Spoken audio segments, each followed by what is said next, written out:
saya mau mengucapkan terima kasih pada Ustadz Ahmad karena sudah membawa saya ke kampung halaman.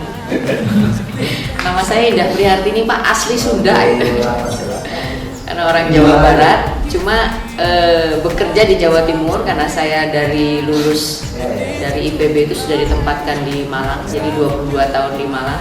Jadi kalau orang Sunda bilang congkoknya sudah hilang, kalau di Jawa congkoknya ke orang Sunda kan, jadi bingung orang mau ini Bu Indah ini orang mana gitu. Jadi ini kan ada siswa ya, SMK ya, ada petani, ada dari dinas, ada dari sekolah SMK. Mudah-mudahan nanti apa yang saya sampaikan bisa dimengerti gitu ya. Yang saya ingin sampaikan adalah teknologi. Kenapa teknologi ini saya hasilkan? Karena ketika saya bekerja di lapangan, satu permasalahannya adalah keterbatasan atau semakin sempitnya lahan pertanian. Kalau lahan pertanian semakin sempit, otomatis itu pakan untuk ternak juga semakin sedikit. Kemudian yang ketiga, produktivitas rendah, endemik penyakit semakin merajalela. Kemudian input produksi semakin mahal. Nah, kemudian kita menghasilkan satu teknologi yang prinsipnya adalah pertama, bagaimana mengaplikasikan teknologi itu dengan biaya murah, mudah, hasilnya banyak gitu ya. Terus kemudian kalau bisa harganya juga lebih tinggi. Sehingga saya menghasilkan satu teknologi itu berbasis bakteri atau berbasis mikroba. Karena inilah salah satu cara kita menghasilkan satu produk yang masih murah tetapi bisa diproduksi massal sehingga bisa menghasilkan satu produk yang bermanfaat. Umumnya ternak itu mendapatkan pakan itu umumnya dari limbah pertanian. Yang notabene itu bukan second layer lagi kalau peternakan ruminansia ya Pak ya, sudah third layer, artinya sudah lapisan yang ketiga itu kalau limbah itu. Sudah yang jelek-jelek pokoknya, yang bagus-bagus masih dibuat untuk yang lain, yang jelek-jelek sudah dikasihkan ruminansia. Yang setengah bagus kasih unggas. Yang sudah sangat jelek itu kasih ruminansia. Sehingga panen dari jerami ya. Coba Bapak putus, itu kan sulit sekali. Kalau kita masukkan ke dalam tanah, coba siapa bisa menghitung dia lapuk berapa bulan Pak? 6 bulan? 9 bulan? 12 bulan? Yang mana yang lama sekali untuk dia menjadi lapuk dan bisa dicerna secara baik oleh ternak ruminansia. Nah akhirnya apa? Kalau mau uji coba di kandang satu sapi gitu ya, dikorbankan Pak. Dikasih jerami aja tiap hari terus. Dikasih makan jerami ya dimakan, tetapi bobot badannya tidak bertambah baik. Turun terus ya, tambah kurus, nanti lama-lama kayak saya gitu. Turun terus. Bukan karena puasa, karena makanan, cadangan makanan yang ada di dagingnya. Kalau sapi potong, kalau sapi perah juga sama di ototnya dan lain sebagainya, itu akan dikuras terus. Energinya menjadi energi untuk mencerna jerami padi.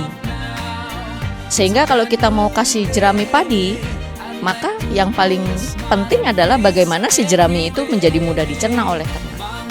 Itu hanya bisa dilakukan oleh teknologi. Dipotong-potong cuman ukurannya aja yang dikecilkan. Tetapi struktur kimianya, nah ini yang SMK ini, struktur kimianya tidak berubah. Ya. Sehingga kalau kita kasih makan ruminansia, itu istilahnya orang kalau sudah jatuh tertimpa tangga sudah. Kualitasnya jelek, ya, kecernaannya jelek. Kualitas itu bisa berarti kandungan kimianya jelek, kecernaannya jelek. Terus yang paling berbahaya satu adalah di jerami semua residu yang disemprotkan oleh bapak petani itu semuanya diserap di jerami. Jadi residu tertinggi dari pestisida, pupuk kimia, semua itu ada di jerami. Nah bisa dibayangkan oleh kita kalau jerami itu dimakan oleh sapi, pestisida itu sebagian terikat dalam lemak biota. Baik biota itu baik dari air, makhluk hidup yang di air, di tanah, ya di udara, dia akan terikat dengan lemak. Nah kita bisa bayangkan residu itu semuanya nempel di daging. Kalau sapi potong, kambing domba, kalau diunggas ya di telur atau di dagingnya, kalau di sapi perah ya di susunya sudah. Saya mengambil sampel jerami padi dari pertanian organik Pak, di Tasikmalaya dengan di Yogyakarta. masih ada 12 residu berbahaya termasuk DDT. DDT padahal udah nggak dipakai tahun 70-an ya Pak ya, sudah 30 tahun yang lalu, tetapi masih ada di tanah. Ketika saya ambil sampel di tanah, bentuknya sudah turunannya DDE. Tetapi ketika saya ambil sampel di daging, di darah sapi, di susu, semuanya bentuknya berubah jadi DDT lagi. Jadi senyawa kimia yang berbahaya itu kalau kita metabolisme belum tentu jadi baik atau belum tentu berubah bentuk. Belum tentu berubah bentuk jadi baik, tapi berubah bentuk justru jadi lebih berbahaya. Nah semuanya, jadi akhirnya apa, ketahanan, masalah kita itu bukan hanya ketahanan pangan, tetapi juga sudah keamanan pangan. Kalau ini dimakan oleh manusia, ya sudah, kanker lah, tumor lah, dan sebagainya. Karena residu itu tidak bisa di metabolisme kemudian dikeluarkan lewat air kencingnya manusia. Dia akan terdeposit di beberapa bagian tubuh kita.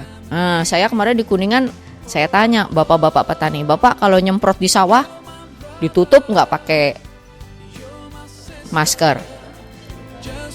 Sakti mandraguna pokoknya orang Indonesia itu, nyemprot sawah gitu ini nggak pakai tutup gitu, tanpa disadari masuk ke dalam saluran pernafasan kita dan terdeposit di dalam paru-paru. Paling gampang nanti kalau diperiksa di ronsen itu, titik-titik itu bukan hanya karena rokok. Kalau rokok mah sudah memang ahli hisap ya Pak. Tapi ada yang tidak ahli hisap kok ada bintik-bintik hitam gitu. Itu dari pestisida yang dihirup oleh petani. Saya ambil sampel di Lembang Bapak. Petani di Lembang, petani jagung di Lembang, terdeteksi 6 residu pestisida yang ada di dalam darahnya bapak-bapak petani. Nah itu kenyataan yang ada. Sehingga kemudian saya berpikir gini Pak, kalau saya menyelesaikan masalah pakan saja di peternakan, tidak akan menyelesaikan yang paling dasar. Akhirnya saya berpikir itu, kalau termenung ya, kuncinya adalah semua permasalahan itu berada di lahan. Ketika lahan itu tidak bisa lagi menjadi rumah, maka dia tidak akan bisa menyediakan makanan untuk manusia. Dia juga tidak bisa menyediakan pakan untuk ternak. Akhirnya saya bergeser pemikiran itu. Jadi dari hanya mengurusi ternak, saya akhirnya mengurusi lahan. Mengurusi lahan akhirnya ya pertanian terpadu. Jadi kita tidak bisa memisahkan antara satu dengan lainnya. Artinya kita tidak bisa memisahkan pertanian, peternakan, perkebunan, mungkin kehutanan, perikanan, satu-satu itu tidak bisa. Karena semuanya masuk dalam lingkaran makanan yang sama ya. Jadi hasil limbah pertanian dimakan oleh ternak, ternak dimakan oleh manusia, limbah ternak dikembalikan ke tanah, tanah menjadi pupuk untuk tanaman, terus seperti itu. Termasuk juga pakan untuk ikan dari limbah pertanian, dari limbah ternak masuk ke dalam kolam, kemudian kolam dimakan oleh ikan, ikan dimakan oleh manusia dan seterusnya. Berputar seperti itu. Sehingga akhirnya saya kemukakan satu teknologi itu untuk pertanian terpadu, tidak satu-satu.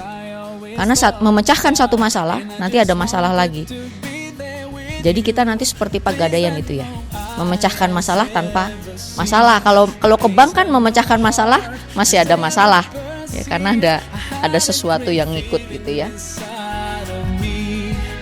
That one day I'll be there with you, and now that we're here, feeling so good about all the things that we went through, knowing that God is pleased with us too. It's not a dream, this is so true, feeling the peace of